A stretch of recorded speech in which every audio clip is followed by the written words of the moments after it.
성부와 성자와 성령의 이름으로 아멘. 예수님과 어머니 하나 되신 성심을 통해 아버지 뜻 안에서 기도드립니다. 사랑하는 하느님 아버지, 저희가 듣겠습니다. 말씀하여 주옵소서. 또한 아버지의 뜻 진리, 그리고 그 계명으로 저희들이 매일 살아갈 수 있는 은총으로 올바르게 반영할 수 있는 은총, 그래서 아버지께서 가르쳐 주시는 진리가 저희들의 새로운 사고방식과 정신이 될 수 있는 은총으로 축복하여 주시옵소서. 이 모든 기도 우리 주 예수 그리스도의 이름으로 기도드리나이다. 아멘. 성부와 성자와 성령의 이름으로 아멘. 안녕하십니까? 하느님의 뜻 성경 피아수녀입니다. 오늘도 여러분들과 함께 성경 말씀을 통해서 진리에 대해 함께 학습해 보도록 하겠습니다. 2021년 10월 3일 연중제 27주일입니다. 제1독서 창세기 2장 18절에서 24절까지의 말씀입니다. 주 하느님께서 말씀하셨다. 사람이 혼자 있는 것이 좋지 않으니 그에게 알맞은 협력자를 만들어 주겠다. 그래서 주 하느님께서는 흙으로 들의 온갖 짐승과 하늘의 온갖 새를 빚으신 다음 사람에게 데려가시어 그가 그것들을 무엇이라 부르는지 보셨다. 사람이 생물 하나하나를 부르는 그대로 그 이름이 되었다. 이렇게 사람은 모든 집짐승과 하늘의 새와 모든 들짐승에게 이름을 붙여주었다. 그러나 그는 사람인 자기에게 알맞은 협력자를 찾지 못하였다. 그래서 주 하느님께서는 사람 위로 깊은 잠이 쏟아지게 하시어 그를 잠들게 하신 다음 그의 갈빗대 하나를 빼내시고 그 자리를 살로 메우셨다. 주 하느님께서 사람에게서 빼내신 갈빗대로 여자를 지으시고 그를 사람에게 데려오시자 사람이 이렇게 부르짖었다. 이야말로 내 뼈에서 나온 뼈요 내 살에서 나온 살이로구나. 남자에게서 나왔으니 여자라 불리리라. 그러므로 남자는 아버지와 어머니를 떠나 아내와 결합하여 둘이 한 몸이 된다. 주님의 말씀입니다. 하느님 감사합니다.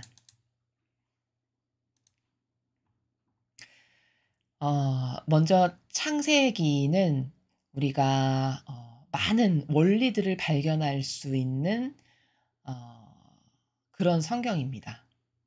그러니까 다양한 성경의 말씀이 있지만 그 중에서도 창세기는 아버지께서 온 우주 만물을 만드시고 세우시고 이제 건설을 하시는 시작에 그 모든 것이 담겨 있는 그런 책이므로 특별히 창세기 안에는 많은 하느님 아버지의 다스림의 원리들이 고스란히 담겨져 있음을 우리가 먼저 배경 지식으로 알고 창세기를 보는 것이 좋습니다. 자, 오늘도 이 창세기 안에 창조의 질서가 들어있는데요. 그 질서의 원리 중에 남자와 여자의 올바른 관계성에 대해서 우리가 발견할 수 있습니다. 여기 보면 남자를 먼저 창조하셨죠. 그리고 그 남자의 갈빗대 하나를 빼어서 살로 메꾸시고 그 갈빗대를 중심으로 여성을 만드시는 것을 볼 수 있습니다. 그럼 여기서 우리는 창조의 질서를 볼 수 있는데 이런 창조 질서로 아버지께서 빚으셨기 때문에 여성의 본래의 창조 질서에 맞는 위치는 그 남성의 갈빗대를 빼낸 남성의 마음의 한 중심. 그곳이 여성이 살아가야 되는 나라입니다. 그러니까 지금은 이 질서가 너무나도 다 망가지고 무질서해서 여성 신장, 뭐 여권 신장 이렇게 해서 여성이 남자의 머리 꼭대기에 남자를 이렇게 누르면서 살아가거나 이런 일이 있는데 이것도 창조 질서에 맞지 않고 그렇다고 해서 그러면 남성이 여성을 깔봐서 발바닥 밑에다가 여성을 가져다 놓고 대하는 이것도 이 창조 질서에 맞지 않는 겁니다. 오늘 이 배운 창세기를 통해서 여성과 남성의 올바른 질서, 창조하셨을 때 아버지께서 이렇게 사는 것이 가장 아름답고 올바른 거다라고 해서 만드신 질서에 근거하면 남성을 먼저 만들었기 때문에 남성은 절대성의 위치에 있어야 되는 게 맞고, 그리고 여성은 그 남성의 갈빗대 하나를 뽑아서 만들었기 때문에 갈빗대가 나온 그 남성의 마음의 중심 안에서 살아가야 되는 것이 이것이 행복하게 살 수 있는 비결이고 질서에 올바르게 순응하는 것이다 라는 것을 발견할 수 있습니다. 그러면 절대성인 남성은 이렇게 아내로 맺어 주신 여성을 자신의 마음의 한 가운데 중심에 놓고 그 여성을 보호해야 되는 그 절대적 책임과 의무가 있는 것이고요.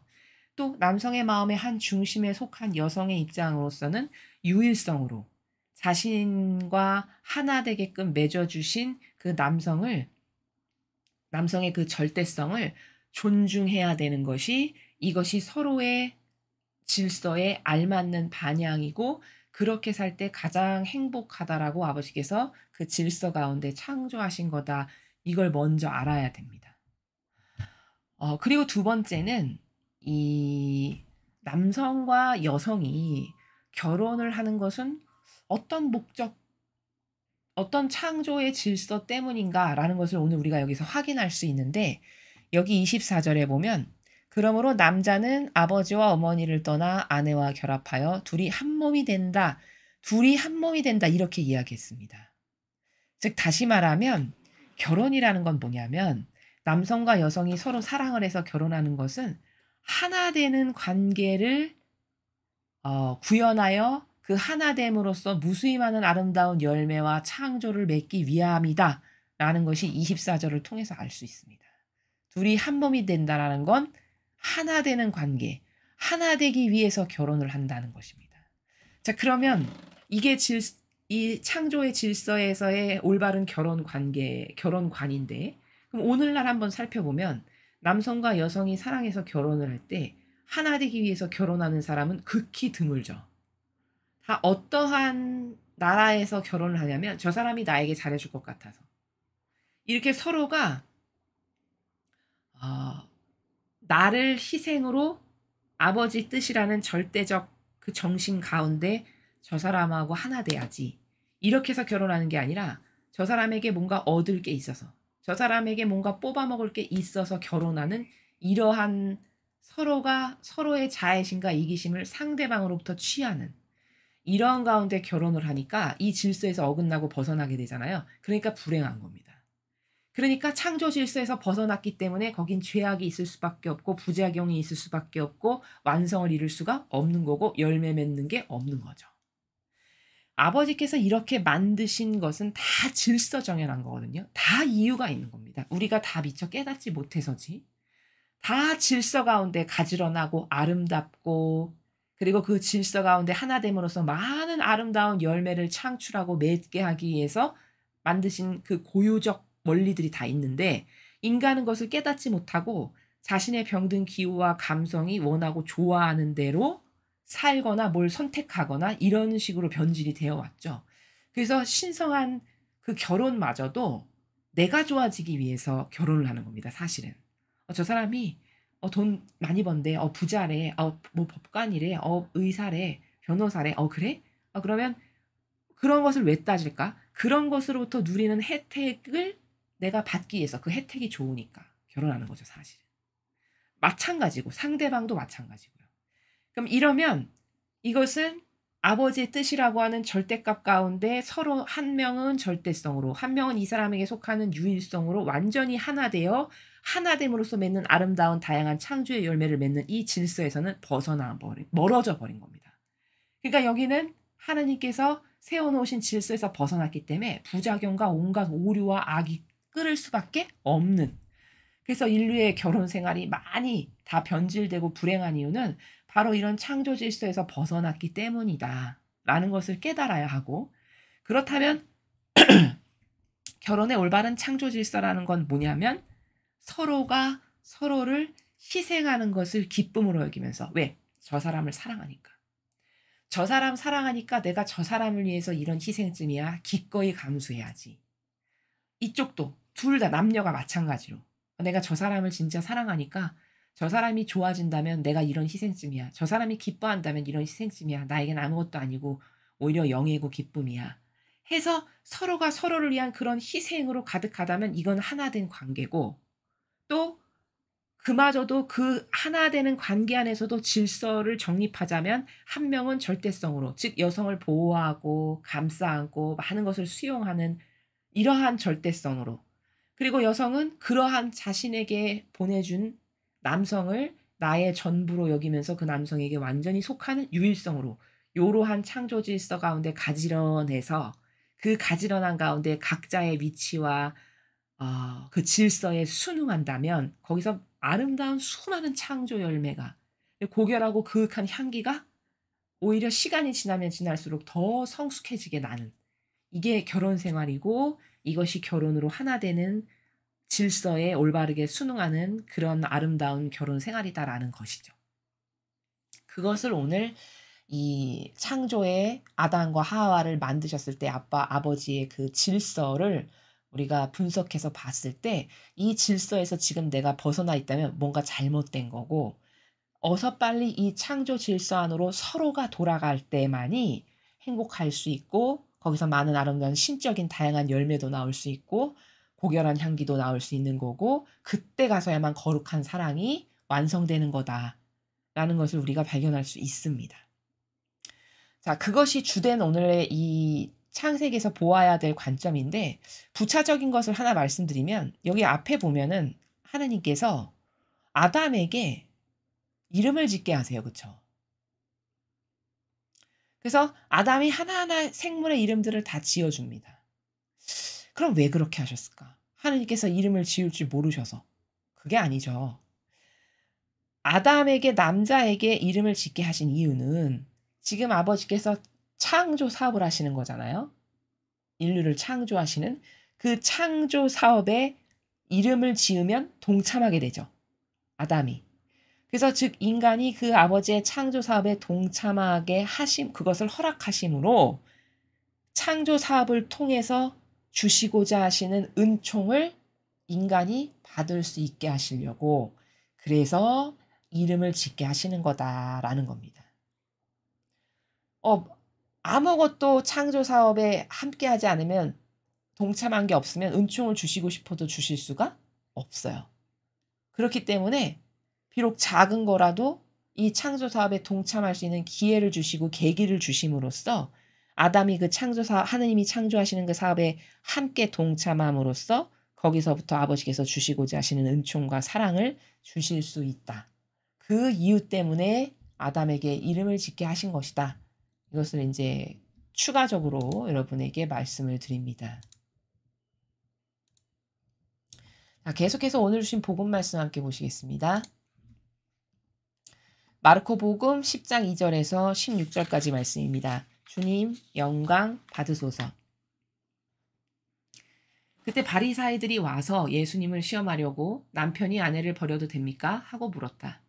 예수님께서 그들에게 모세는 너에게 어떻게 하라고 명령하였느냐 하고 되물으시니 그들이 이혼장을 써주고 아내를 버리는 것을 모세는 허락하였습니다. 하고 대답하였다. 그러자 예수님께서 이르셨다. 너희 마음이 완고하기 때문에 모세가 그런 계명을 기록하여 너에게 남긴 것이다. 창조 때부터 하느님께서는 사람들을 남자와 여자로 만드셨다.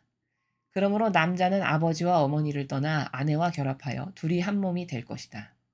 따라서 그들은 이제 둘이 아니라 한 몸이다. 하느님께서 맺어주신 것을 사람이 갈라놓아서는 안 된다. 집에 들어갔을 때 제자들이 그 일에 관하여 다시 묻자 예수님께서 그들에게 말씀하셨다. 누구든지 아내를 버리고 다른 여자와 혼인하면 그 아내를 두고 간음하는 것이다. 또한 아내가 남편을 버리고 다른 남자와 혼인하여도 간음하는 것이다.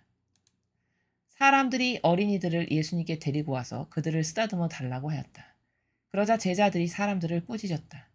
예수님께서는 그것을 보시고 언짢아 하시며 제자들에게 이르셨다. 어린이들에게 나에게 오는 것을 막지 말고 그냥 놓아두어라. 사실 하느님의 나라는 이 어린이들과 같은 사람들의 것이다. 내가 진실로 너에게 말한다. 어린이와 같이 하느님의 나라를 받아들이지 않는 자는 결코 그것에 들어가지 못한다.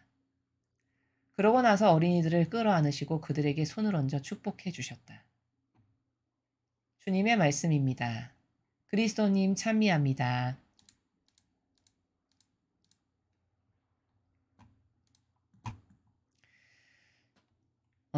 먼저 이 전반부의 내용부터 보면은 그 결혼과 이혼에 대해서 바리사이들이 예수님을 골탕 먹이려고 다가와서 일부러 의도적으로 질문을 하고 있죠.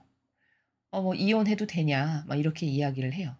그러니까 예수님께서 너희가 그토록 대단하다고 여기는 모세, 민족의 지도자라고 하는 모세가 뭐라고 했냐 이렇게 말씀하시니까 이혼장 써주고 버려도 된다고 했다. 이렇게 대답을 합니다. 그러니까 예수님께서 그건 모세가 그렇게 말한 이유는 너희 마음이 완고하기 때문에 그런 계명을 기록하여 너에게 남긴 것이다. 그러니까 다시 말하면 완고하다는 고집이 세다는 거죠. 그 인간의 고집스러운 그 자기 뜻, 자기 의지를 굽히지 않으니까 그래 네가 그렇게 이혼하고 싶으면 해라 해서 완고하기 때문에 어쩔 수 없이 그런 것을 모세가 허용한 것이지만 그게 올바르고 맞는 것은 이 아버지의 질서에 아까 창조 질서를 일독서에서 보았죠, 우리가. 둘이 한 몸이 된다. 즉 사랑은 하나 되는 거다라는 것이 아버지가 세우신 질서인데 그것에 벗어나는 것이 그럼 옳은 거냐? 옳지 않지만 그 완고한 인간의 고집을 꺾을 수가 없으니까 모세가 그냥 그렇게 하라고 한 거다. 이런 말씀이시거든요. 그러면서 추가로 덧붙여서 그것이 아니다라고 설명을 하시죠. 6절 이하에. 원래 창조 때 남자와 여자로 만드셨고 그래서 남자는 아버지 어머니를 떠나서 아내랑 결합해서 새로운 가정을 꾸리게끔 된 게 하느님의 질서다. 하느님께서 만드신. 그래서 둘이 한 몸이 될 것이다. 둘이 한 몸이 될 것이다가 무엇인지 앞에서 말씀드렸죠. 결국 결혼이라는 건 사랑하는 남녀가 만나서 아버지 뜻 안에서 온전히 하나 되는 거예요. 하나 되는 걸 구현해서 열매를 맺는 게 결혼의 신적인 목적입니다. 그렇죠? 여기 예수님께서 말씀하시잖아요.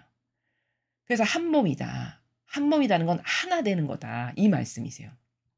그러면서 9절에서 하느님 앞에 약속한 거를 인간인 너희가 감히 그 약속을 파괴해서는 안 된다. 이런 말씀이시죠. 그러니까 신적 질서라는 건 뭐냐면 아버지가 세워놓으신 이 인간도 세상에서 살아가면서 뭐 헌법이 있고 따라야 될 이런 어떤 법치가 있잖아요. 법치 국가에서 자연법도 그렇듯이 신적 나라도 아버지께서 세우신 질서와 법이 있겠죠. 그 법을 따라야 되는 게 지극히 당연한 건데 우리는 어느 정도로 변질됐냐면 신적인 법이 뭔지도 모르거니와 법에서 완전히 이탈된 상태예요. 지금 현 인류가. 그래서 지금 이 진리를 통해서 하나하나 신적인 법이 무엇인지를 배워나가는 거거든요. 우리가.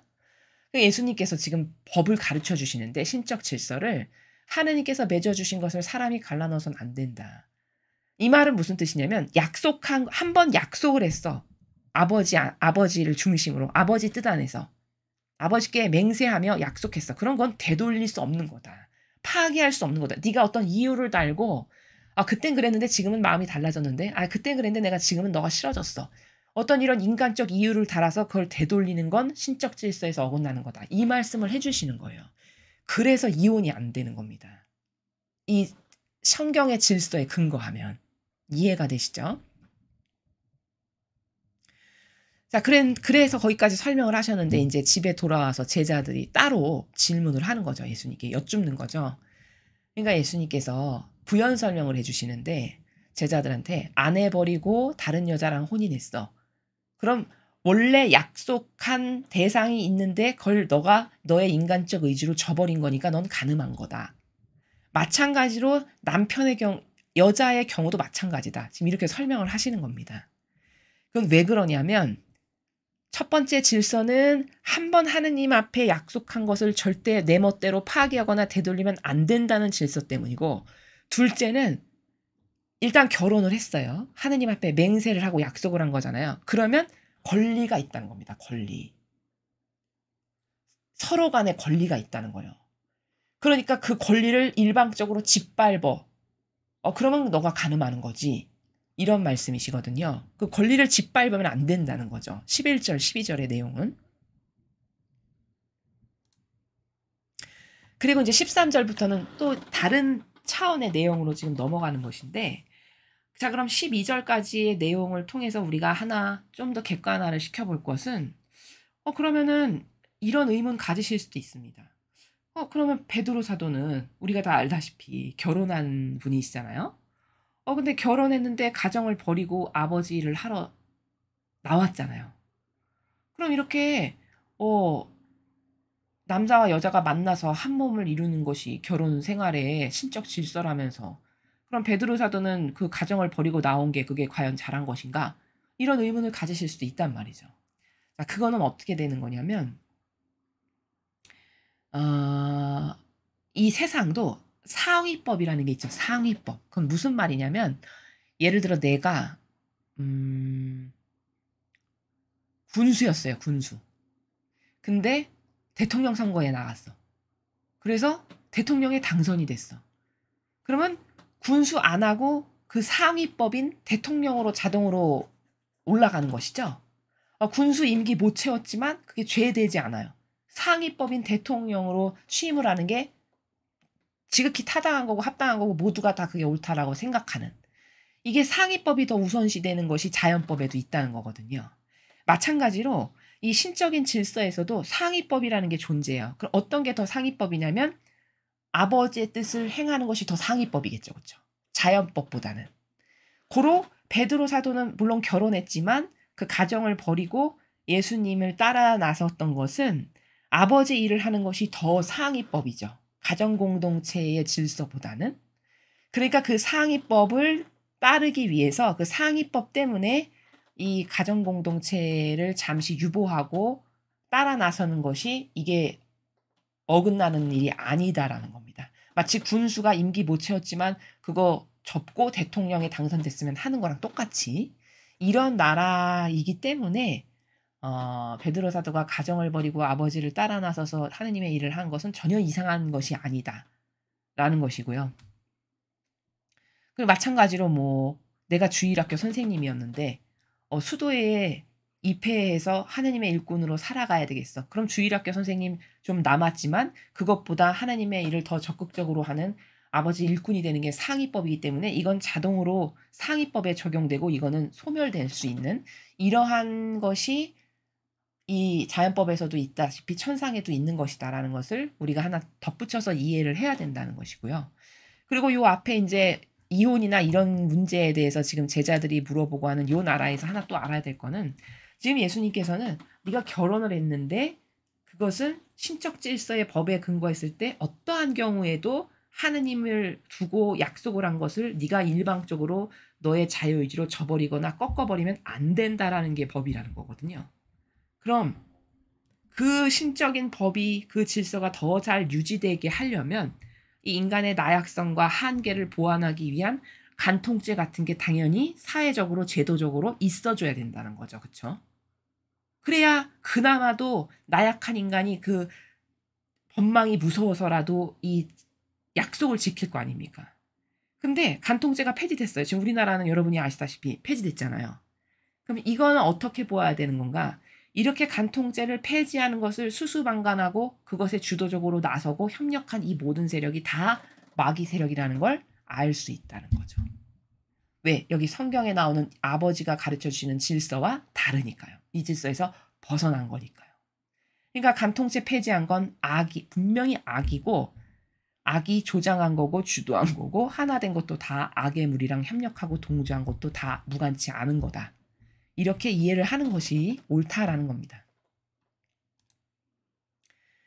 그리고 이제 후미의 어린이들에 대해서 이야기하시는 이 나라는 지금 또 제자들이 여기 기득권의 특권의식을 내세우면서 막 어린이들이 한테 안수해달라고 하니까 못하게 하고 이렇게 가로막잖아요. 그러니까 예수님께서 이제 그걸 보고 그게 잘못된 것을 아시고 제자들에게 가르치시기를 어린이들이 나한테 오는 거 막지 말고 그냥 놔둬라. 사실 하느님의 나라는 이 어린이들과 같은 사람들의 것이다. 이 어린이들과 같은 사람들의 것이다.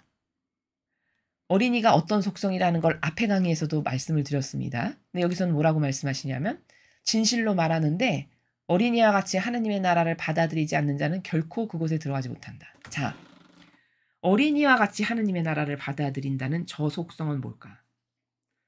순수한 거죠. 그러니까 순수하다는 건 뭐 앞뒤를 재거나 여기서는 이렇게 말했다가 집에 가서는 다시 양파 껍질을 까듯이 까보면서 다시 생각해보는 이런 게 없는 거예요. 하느님의 나라를 그냥 있는 그대로 순수하게 100이면 100 그대로 1이면 1 그대로 받아들이는 마음. 요 순수성 자체, 이 순수성 자체인 속성을 지금 15절에서 말씀하시는 거예요. 그러면서 제자들도 너희들도 이렇게 이 어린이처럼 순수하지 못하자니 그럼 하늘나라 못 간다. 그 말씀 왜 하셨을까? 이 앞에서 가로막았죠. 그럼 그게 순수한 겁니까? 그건 순수하지 않은 거죠. 그 나만의 어떤 기득권의 특권의식, 어린이에겐 그런 게 없잖아요. 이들은 벌써 어른임내 하는, 그리고 자아의 종으로 살아가는 이 경향 가운데 뭔가 가르고 나누고 나만이 향유해야 되고 이런 것들이 벌써 제자들 안에 있는 거죠, 누룩처럼. 그건 순수하지가 않은 거예요. 근데 어린이는 이렇게 하는 나라를 받아들인다는 거는 단순하고 그냥 있는 그대로 10이면 10으로 1이면 1로 받아들이는 이 순수성이 너희들에게 없으면 절대 너희는 하늘나라 못 간다. 이렇게 말씀하시는 나라입니다. 그리고 나서 이제 축복해 주셨다. 이렇게 끝맺음을 하고 있는데요. 오늘 이 복음에서는 우리가 남성과 여성의 신적 질서, 어떤 것이 올바른 신적 질서인가에 대해서 잘 배웠습니다.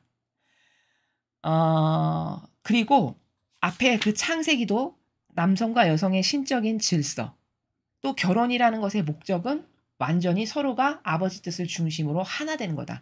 그 하나 되기 위해서 저 사람을 위해 내가 희생하는 걸 기쁨과 영예로 여기는 요 마음으로 하나 된다면 그 결혼은 시간이 지나면 지날수록 더 무르익고 더 고상해지고 더 스킬이 붙고 더 완숙미가 넘쳐 흐르는 아름다운 향기로 가득하게 된다.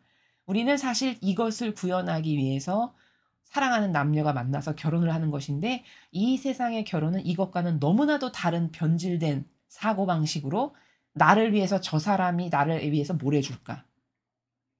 마찬가지로 상대가 서로 쌍방이 저 사람이 나를 위해서 뭘 해줄 수 있는 사람인가? 능력이 어떠한가? 이런 것을 봄으로써 사실은 도덕과 강도로 다가가서 상대로부터 뭔가를 갈취할 게 있는가 하는 요관점으로 결혼을 하는 이것은 진짜 비참한 거고 이건 거룩한 사랑에 맞지도 않고 그 거룩한 사랑하고는 너무나도 거리가 먼. 그러니까 이런 사랑은 시간이 지나면 지날수록 씁쓸한 패배밖에는 없는. 이러한 것에 대한 객관화를 잘 해서 우리가 오늘 가르쳐 주신 신적 질서 안에서 올바른 결혼 생활, 올바른 하나 되는 것을 구현해야 하겠습니다. 이상으로 2021년 10월 3일 연중제 27주일 복음해설을 마치겠습니다. 감사합니다.